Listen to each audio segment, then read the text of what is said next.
Dawn broke over the mist-shrouded streets of Ravenwood, Oregon, as Emily Dawson pressed her forehead against the cool bedroom window. Today marked 27 years since her daughter Olivia vanished on what should have been a routine fifth-grade field trip, and yet every corner of this town still felt haunted by empty bus seats and unanswered prayers. In her trembling hand, Emily clutched a yellowed photograph of Olivia's bright smile, the edges curled from years of tears. "This time," she whispered, voice cracking, "I will find the truth." If you're drawn to unsolved mysteries and real-life twists, please hit like, subscribe, comment where you're watching from, and share, because sometimes one simple click can shine a light on the darkest secrets. Moments later, Emily's phone buzzed. A message from her oldest friend, Sarah Mitchell. "I'm here for you today. Come by whenever." That single line was a lifeline, pulling Emily from the edge of despair. She gathered a tin of lavender chamomile tea, a jar of almond biscuits, and tucked them into her tote, mindful that small comforts could steady a wounded heart. Stepping into the damp morning air, she paused on Ravenwood's silent main street, mist swirling around the lamp posts like veiled witnesses to history. Every house looked the same as it did the day Olivia disappeared, and Emily felt the weight of 27 years in each passing shadow. Don't miss a single chilling moment. Hit like, subscribe, drop a comment below, and share to join the hunt for answers. Emily arrived at Sarah's cozy craftsman-style home just as the kettle's whistle rang through the hallway. Sarah greeted her with a warm hug that felt like home itself. "Every September 28th feels like a scar," Sarah murmured, leading Emily into the sunlit kitchen. The porcelain teacups clinked softly as Sarah prepared their brew. Emily settled into the worn armchair by the window, tea in hand, and let out a sigh that carried a lifetime of grief. They spoke of ordinary things at first: Sarah's work at the bookstore, the arrival of autumn in Ravenwood, Sarah's new rescue cat, Jasper. But beneath each word was an undercurrent of sorrow neither could fully hide. Finally, Sarah reached into a drawer and pulled out a faded envelope stamped RPD evidence. She handed it to Emily without a word. Inside were photocopies of crime scene photos and, to Emily's shock, a snapshot she'd never seen. Olivia and her classmates at the county science fair, their faces alight with excitement, holding up volcano models and solar system mobiles. Emily's breath caught. "Where did this come from?" she asked, voice barely more than a whisper. Sarah shrugged, eyes downcast. "Detective Parker sent it last week. Said parents could request material once the case went cold. I went to the station, waited for hours, but I didn't want to bring it up until today." Emily studied the photo. There was Olivia, brown braids bouncing as she laughed with her best friend, Jenna. But standing behind them, just behind Olivia, was Principal Marjorie Thompson, her arms crossed, smiling politely. That made no sense. Emily had been told the principal stayed at the school that day, sending only Mr. Daniels, the classroom teacher, and an aide on the trip. Why was Marjorie Thompson here? For a moment, Emily felt hope surge. Maybe this was a clue. Then doubt washed over her. "It must have been taken before the trip," she said, though her voice quivered. "They must have all posed for a pre-departure photo." Sarah nodded, but her eyes were wary. "Or it could mean something else," she whispered. "But we'll have to be careful not to go off the deep end." They spent the next hour poring over every image in the envelope. Panoramic shots of the bus parked outside the school, candid smiles in the cafeteria, group photos in front of the art room door. Emily traced her finger over each face, committing every detail to memory. Still, nothing else seemed out of place, until Sarah slid out a final picture. The classic yellow school bus on the woodchip playground, and there, unmistakably, was Principal Thompson seated at the front, clipboard in hand, as though she'd been part of the chaperone team. Emily's heart pounded. This was no ordinary pre-trip snapshot. "I need to talk to her," Emily said, voice taut with determination. "Today." Sarah hesitated, concern flooding her features. "Are you sure? You know how these things go. People get defensive, stonewall. It could break you again." Emily stood, setting her cup down so hard that the saucer rattled. "I can't live another year wondering why she lied. I need to know what happened." She felt tears sting her eyes, but this time they were tears of purpose, not defeat. The rain began just as Emily reached Marjorie Thompson's old neighborhood. Slate-gray clouds spilled droplets onto the pavement, and Emily opened her umbrella, squaring her shoulders. She'd rehearsed what she would say, the questions she needed answers to, but now that she stood before the ivy-clad porch, nerves fluttered in her stomach. She knocked firmly. After a long pause, the door creaked open. Marjorie Thompson stood there, brow furrowed, hair streaked with silver. "Mrs. Dawson," she said, voice polite but guarded. "What brings you here?" Emily lifted the class photo. "This," she said. "I never knew you were on that trip. Why are you in this picture?" The principal's face paled. She glanced past Emily into the hallway, then back. I wasn't supposed to be," she stammered. "I had to. Something urgent came up. I sent Mr. Daniels in my place." Emily felt a flash of anger.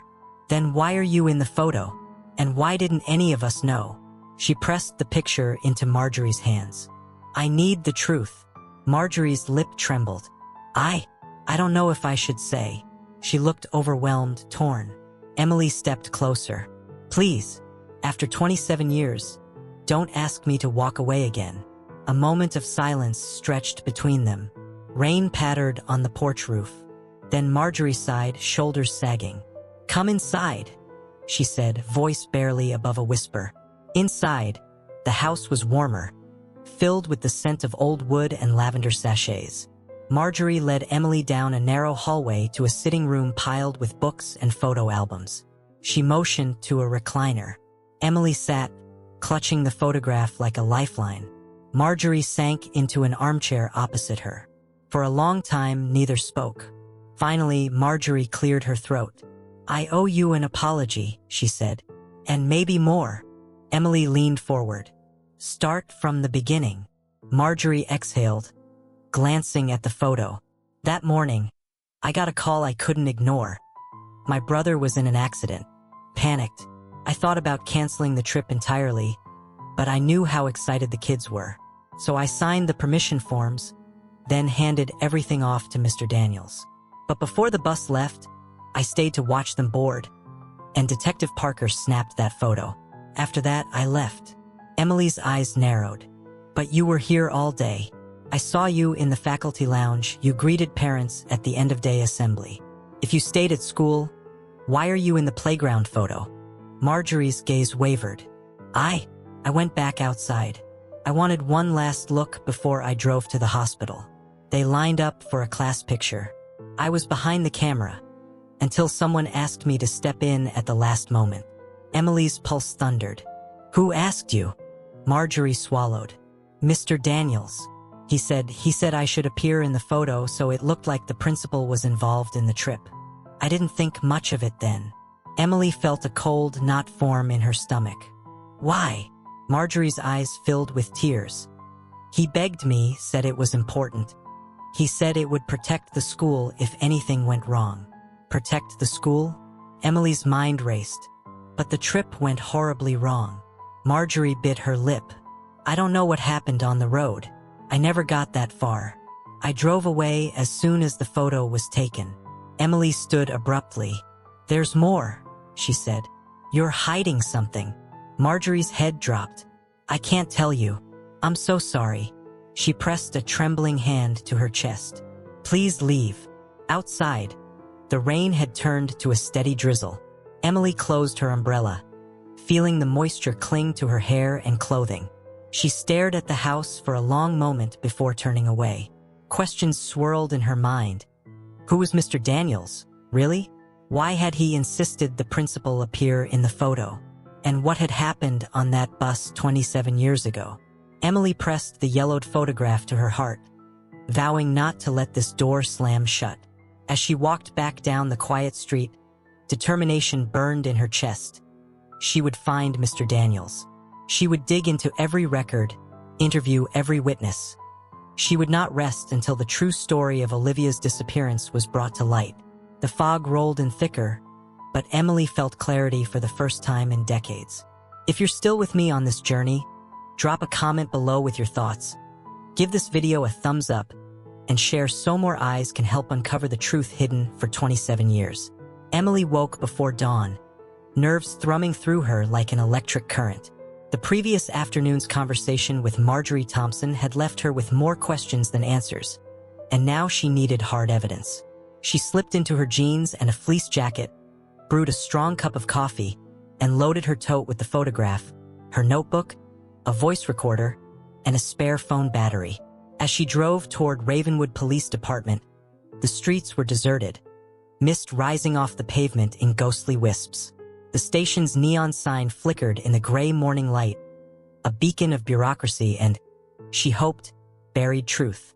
Detective Parker greeted her in the lobby, eyebrows raised. "Mrs. Dawson, early bird," he said, handing her a visitor badge. Emily sank into the hard plastic chair opposite his desk. He rifled through a manila folder, sliding it across to her. "You asked for everything on Mr. Daniels," he said quietly. "His personnel file, interview transcripts, the maintenance logs he provided, and here." He hesitated, then added, "He's alive, but in a care facility outside town. Dementia setting in. He won't last much longer." Emily felt a pang of urgency. "Thank you," she whispered, scanning the stack of documents. Among them was a dusty envelope labeled, "Bus number 27 maintenance." Inside, faded carbon copies of logbooks detailed every repair, every part replaced. But one entry stood out. On the morning of the trip, Mr. Daniels, under his own signature, noted an unscheduled inspection and additional sealant applied to Will Hubs. No explanation. On a hunch, she asked Parker, "Can you tell me where Mr. Daniels is now?" He gave her the address of Cedar Grove Care Home and offered to notify them of her visit. Emily thanked him and left, heart pounding. The sky had brightened to a pale, watery blue when Emily pulled into Cedar Grove's circular drive. Pine trees crowded the parking lot, their needles carpeting the asphalt in a soft green blanket. Inside, the antiseptic scent mixed oddly with potting soil from the greenhouse past the nurse's station.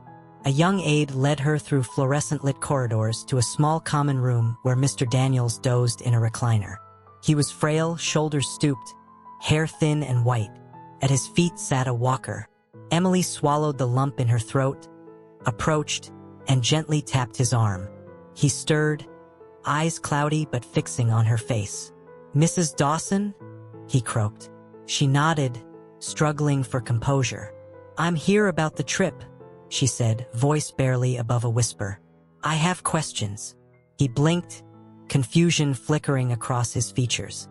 Emily placed the class photo on the table. "Why did Principal Thompson ask you to step into that picture?" His lips quivered. I thought it would look better, more official," he murmured. "She insisted, said if anything went wrong, the school needed to show leadership was involved." Emily pressed on. "What did you know about the bus before it left?" He closed his eyes, swallowing hard. "There was a problem with the seals. I found oil seepage around the hubs. I applied extra sealant, but I didn't check the logs afterward." He coughed, shaking his head. "I should have insisted it not leave until I double-checked. But she was insistent." Emily leaned forward. "She? You mean Thompson?" He nodded. "She handed me an envelope, said it was expenses. I didn't open it. His voice trailed off. Emily's pulse raced. "Cash concealed in an envelope?" She clicked her recorder on. "Tell me everything about that envelope," she urged. His gaze darted around the room before settling on the recorder. "It was thick," he said slowly. "I never counted it, just shoved it in my pocket." He looked away, conflicted. "I regret it every day." Emily gently thanked him, promised to visit again if he remembered more, and stood to leave. "If you remember anything else, no matter how small, please tell me," she said. He gave a small, tremulous nod. Stepping back into the cool morning air, Emily felt both triumph and dread. The envelope was tangible proof of bribery, proof that someone on the inside had manipulated the maintenance logs. But why? Who would profit from a sabotaged bus? As she drove toward the heart of town, she dialed Sarah. "I'm on my way to Ravenwood High. I need to talk to Mr. Alvarez, the custodian. Sarah's voice crackled with concern. Are you sure? You don't want to get yourself in trouble. Emily's grip tightened on the steering wheel. I have to keep moving. Ravenwood High looked sleepy in the early hour. Its brick facade was damp with dew, ivy winding along the walls. She found Mr. Alvarez in the boiler room, changing a filter. He was a broad-shouldered man in his late 60s, face lined but warm. At the mention of Mr. Daniels's name, his expression darkened. Terrible sad, what happened? He said, wiping his hands. Danny was a good teacher. That day, though, he was jumpy. Emily took notes as he spoke. Mr. Alvarez remembered Mr. Daniels arriving on campus that morning before sunrise, sleeves rolled up, inspecting the bus himself. He watched the teacher press something into the mechanic's hand. Seemed like money, Mr. Alvarez said quietly. But nobody asked questions. We all thought school business. Emily's pulse quickened. Do you recall any unusual conversation between Mr. Daniels and Principal Thompson? He closed his eyes. They argued near the North Gym. I heard her voice raised. Something about not blowing the reputation. Emily scribbled furiously. Thank you, she said, stepping into the hallway. Please, if you remember more, call me. He nodded solemnly. Driven by adrenaline, Emily headed for the archive room in the old wing of the school. The archivist, Mrs. Pennington, unlocked a heavy metal cabinet and produced bound volumes of bus maintenance records. Emily flipped pages until she found the entry for September 28, 1996. Will hub inspection at 6:30 a.m., followed by sealant job at 7:15 a.m. Then, at 7:45 a.m., an addendum, all clear for trip departure. Initials, MD. Directly beneath, a scrawled note in a different hand. Verify passenger manifest matches roster. But no log recorded that verification. Emily snapped photos with her phone. This is big, she whispered. If you're still with me, hit like and subscribe. More unbelievable twists are coming. She left the school, rain beginning to mist in the air again. Her next stop was the former garage where the school mechanic, Mr. Hensley, had worked. The address led her to a dilapidated storefront on Maple Street, now boarded up. Spray painted on the shutters. Gone fishing. Clearly, someone had tried to make the joke. Emily pried at a loose board and peered inside. Dust motes danced in the pale light, and she could just make out a rusted toolbox by the back wall. She stepped inside, heart pounding, and rifled through the scattered papers. Under an overturned chair, she found a worn ledger marked Hensley Repairs. One entry was handwritten in crisp ink, September 28th. Extra ride, seal check. Call to principal. The phone number scribbled matched Marjorie Thompson's old line. Emily's jaw tightened. Someone stop this leak, she murmured. Her phone buzzed. A text from an unknown number. It read, simply, leave it alone. No signature. Emily's breath caught. She stared at the message, fingers trembling. Then determination flared. She typed back, who is this? But the phone showed only that the message was delivered. She looked around the empty garage. No other cars, no people, just echoes. Her pulse hammered as she realized she was being watched. Storm clouds gathered overhead as she climbed back into her car. On the drive home, she replayed every conversation in her mind. The bus had been tampered with. The mechanic and the teacher had conspired. The principal had been paid off. But to what end? Emily arrived at her small cottage battered by the wind, and she locked the door behind her. Sarah was waiting on the porch, umbrella in hand. You look like you've seen a ghost, she said softly. Emily showed her the ledger page and the text. Sarah's eyes widened. This is evidence. Real evidence. She ushered Emily inside, brewed fresh tea, and they spread documents across the kitchen table. Maintenance logs, the envelope admission from Daniels, the ledger entry. The storm pounded against the windows as though the sky itself were warning them. We have to keep pushing, Emily said, voice firm. No more hiding. Sarah nodded, tears in her eyes. What's our next move? Emily's gaze hardened. We find Thompson's phone records, and we trace the money. In the flickering lamplight, as thunder rumbled in the distance, Emily Dawson and her friend laid the groundwork for exposing the conspiracy that had cost so many children their lives. If you're as hooked as I am, comment below what you think the money was for, share this video, and hit that subscribe button so you don't miss any single part, because the storm is only just beginning. Emily jolted awake before sunrise, her mind racing with the fragments of last night's discoveries. The envelope confession from Mr. Daniels, the clandestine ledger in the abandoned garage, and the ominous text, "Leave it alone," all spun through her thoughts like a cyclone.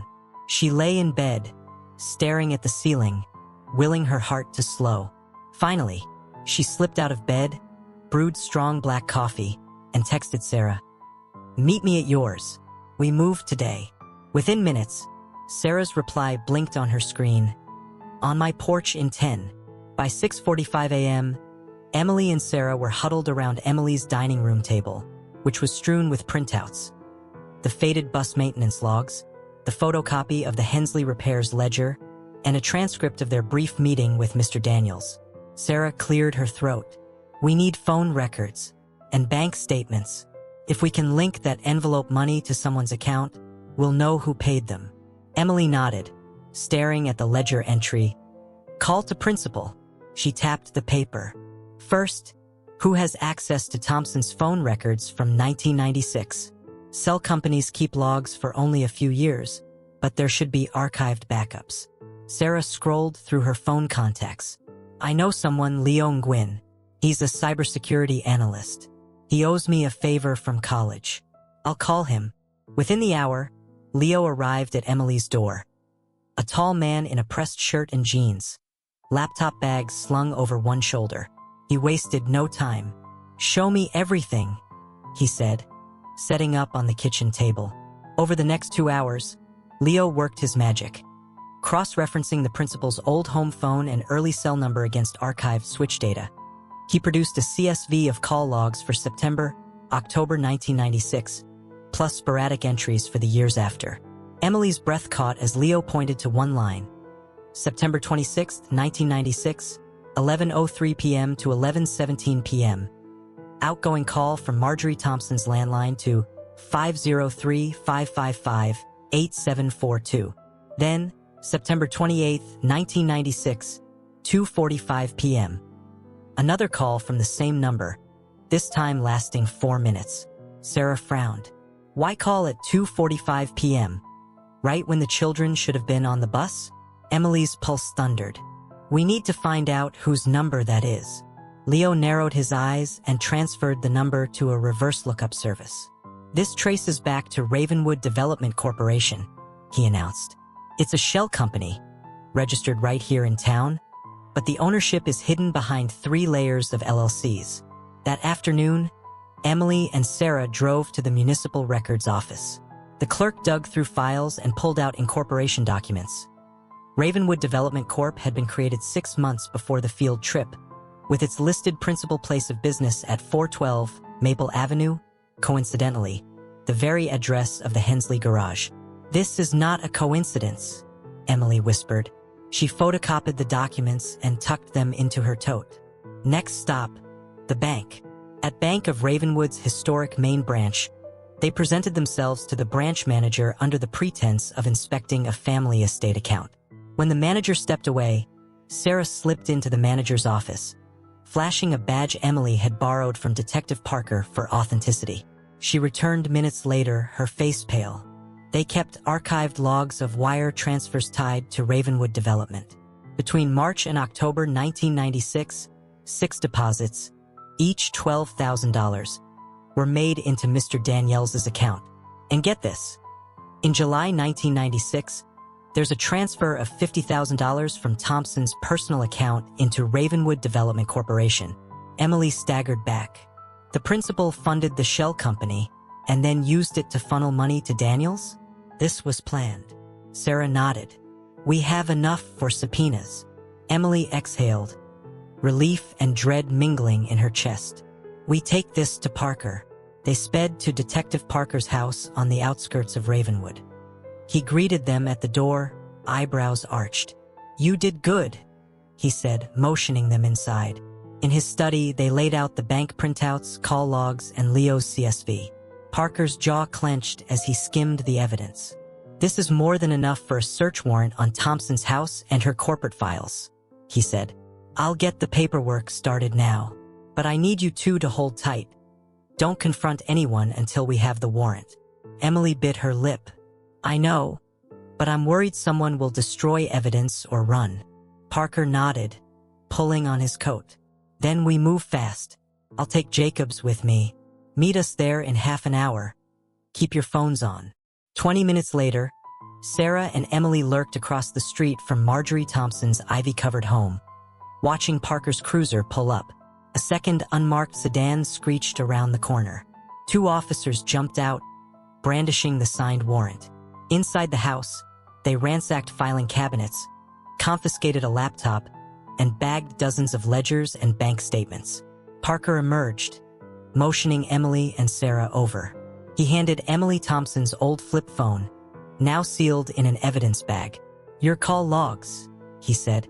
With trembling fingers, Emily opened the evidence bag and powered on the flip phone. An act normally forbidden, but Parker gave a curt nod of permission under the exigent circumstance clause.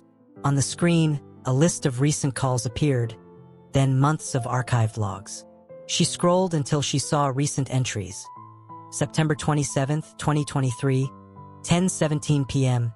Incoming text. "You shouldn't be here," Sarah gasped. Emily pressed onward through the dates until she reached the 1996 logs Leo had already retrieved. She scrolled deeper to uncover a buried directory labeled Audio. With Parker's help, they downloaded 2 short audio clips from 1996. One a voicemail left at 11:03 p.m. on September 26th, and the second a 2:45 p.m. call on the day of the trip. They transferred the files to Emily's laptop and played the first clip. A grainy voice, gravelly and urgent. "Marjorie, we need confirmation. The bus leaves tomorrow at 8. I need you to be seen as on board. No slip-ups." Marjorie's tinny reply, "Understood. I'll sign the manifest. Then I'll wire the next payment." Emily's stomach dropped. He's telling her to be on the bus picture. But why? They cued the second clip. A male voice, breathless. "The children are secure. They'll be moved across the border tonight. Detectives will never track this. Thank you." Then the line went dead. Sarah's hand flew to her mouth. That was today, September 28, 1996, at 2:45 p.m., right when the bus broke down. Parker's expression darkened. "We have what we need to arrest Thompson and to reopen the case on the trafficking ring. But you two be careful. These people play for keeps." Emily felt blood pound in her ears. "But we need more. We need names." Parker didn't hesitate. "The shell company has directors listed in Alamos, Mexico. We'll pass that to federal agents. For now, get this audio everywhere. News outlets, public records. People need to know." Before they could leave, Sarah's phone buzzed with an alert. Multiple missed calls from an unknown local number, and a single voicemail. Emily glanced at the screen, dread coiling in her gut. She played the message. A distorted voice, almost mechanical. "Stop digging, Dawson. Last warning." Sarah's lips trembled. "They know your name." Emily squared her shoulders. "We can't stop now." She looked at Parker. "What about the women? The other parents?" Parker nodded. "I'll organize a briefing, but you two should lie low tonight." As dusk fell, Emily and Sarah sat in Emily's living room, the flickering light of a single lamp casting long shadows. They spread out the printouts, call logs, audio transcripts, and bank records one last time. Each piece formed a damning mosaic of betrayal and conspiracy. Emily closed her eyes, imagining Olivia's face, bright, trusting, gone. She opened her notebook and wrote, in large letters, "Deliver T.O. Public," above and beyond what Parker would file. Sarah took Emily's hand. "Tomorrow we make this public. We'll expose Thompson, Mr. Daniels, and every crooked link in that trafficking network." Emily nodded, determination stealing her spine. "For Olivia," And for every child who never made it home. The lamp sputtered and went out, plunging the room into darkness. Sarah flipped on the overhead light, revealing Emily's determined face. "We'll shine a floodlight on this," Emily said softly. "No more shadows." If you're with Emily all the way, leave a comment below, hit like, share this video, and subscribe. Because in a few minutes, you'll see justice begin to unravel a network that has thrived in darkness for nearly 3 decades. When the first light of dawn filtered through Emily Dawson's curtains, she was already at her desk, laptop open, heart pounding. All night she'd edited the video compilation of evidence, call logs, audio clips, bank transfers, and news clips of Detective Parker serving the warrant into a concise 10-minute exposé. Now she stared at the publish button on her screen. "This is for Olivia and every child who never came home," she whispered. With a trembling finger, she clicked upload. As the progress bar glided from 0% to 100%, a notification pinged, "New video live. Ravenwood's 27-year-old school trip conspiracy," and the viral countdown began. If you believe in seeking justice, please like, subscribe, comment where you're watching from, and share this video. Every view brings us closer to the truth becoming unstoppable. Within minutes, social media erupted. Local news anchors hurried to Emily's front porch, microphones in hand, as neighbors gathered on the sidewalk. Comments on Emily's video poured in. "I watched this with tears in my eyes. I can't believe we were lied to. And thank you, Emily, for never giving up." Headlines flashed. Ravenwood shocked.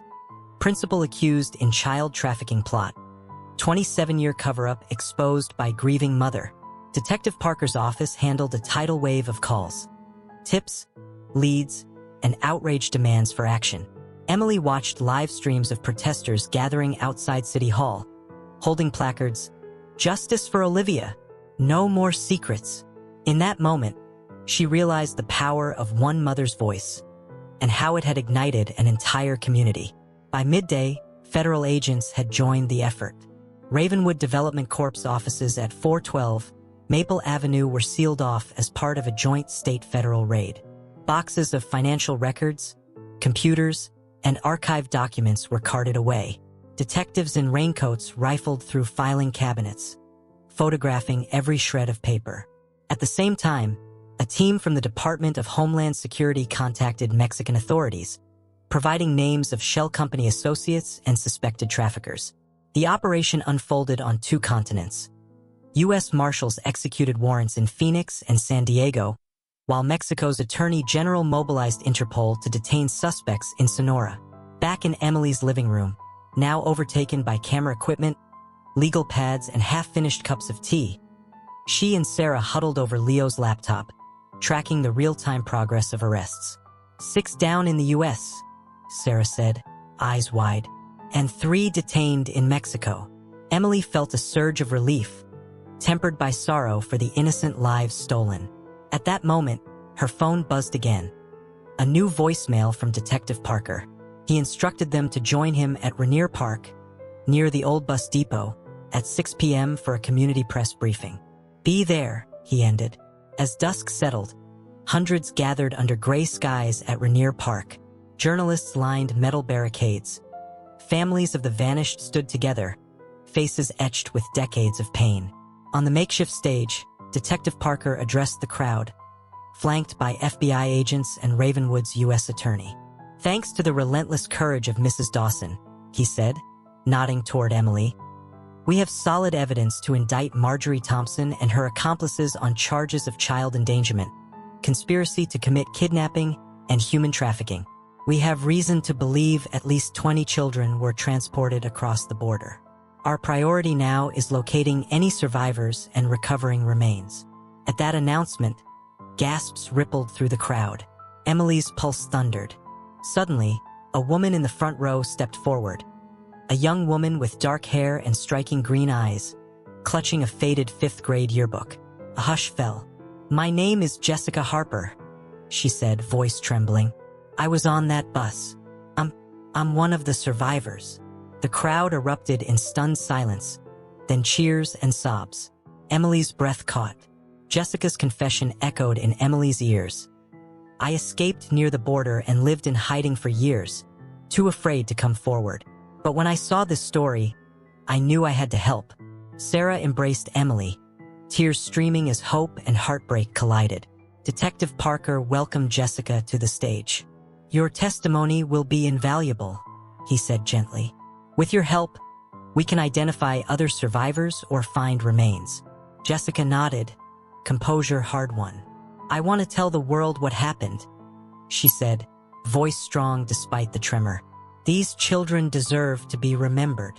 Emily felt her throat tighten as she watched Jessica speak. 27 years of mystery, fear, and unanswered questions distilled into one brave act. If you're moved by Jessica's courage and want to stand with these families, please comment below, like this video, and share this story far and wide. Within days, a task force flew to Sonora, Mexico. Working from Jessica's recollections and the shell company ledgers, they located a remote ranch where the children had been held. Local authorities led them to a shallow grave containing scattered remains. Forensic teams worked tirelessly to recover and identify the victims. Back home, families received phone calls. "We have remains matching your child's DNA." Grieving parents gathered at St. Agnes Cemetery for a dignified interment service. Emily stood by Olivia's empty plot, clutching a single white rose, as the other families paid final respects. The sound of wind through the pines carried the weight of loss and the promise of closure. As the sun set on those memorial services, Emily and Sarah met again in Emily's kitchen. Plates of untouched sandwiches and half-empty mugs testified to the weeks of sleepless nights. Emily sipped chamomile tea, exhaustion and triumph mingling in her chest. "We did it," she whispered. Sarah nodded. "We gave them back their names." The two friends embraced, tears of relief and grief mingling.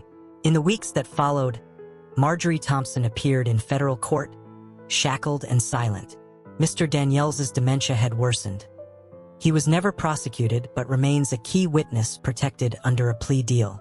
Ravenwood Development Corp's assets were seized, its directors exposed. The community erected a permanent memorial at Rainier Park, a circle of engraved stones, one for each child. Jessica Harper began working with a nonprofit that Emily and Sarah helped found, Ravenwood Children's Justice, dedicated to supporting survivors of trafficking and cold case families nationwide. Their first project was scholarships in Olivia's name, ensuring her spirit would help other children find safety and education. On the organization's website, under a photo of Olivia's smiling face, Jessica penned a message: "We will not let their stories be forgotten." One crisp morning, Emily returned to Ravenwood's cemetery. She knelt at Olivia's gravestone, placing a bouquet of wildflowers at its base. A gentle breeze stirred the petals. Emily closed her eyes and whispered, "I love you always." Although her daughter's absence remained an ache in her heart, the truth had been revealed, justice set in motion, and a new sisterhood of survivors and families had arisen from the darkness. As you reflect on this journey of resilience, remember, your voice matters. If Emily's story inspired you, please like, subscribe, comment, and share to keep this message alive. And if you or someone you know is searching for answers to a long cold case, don't give up hope. Sometimes, it takes one brave soul to break the silence and shine a light in the shadows. This is Zen Stories. See you tomorrow.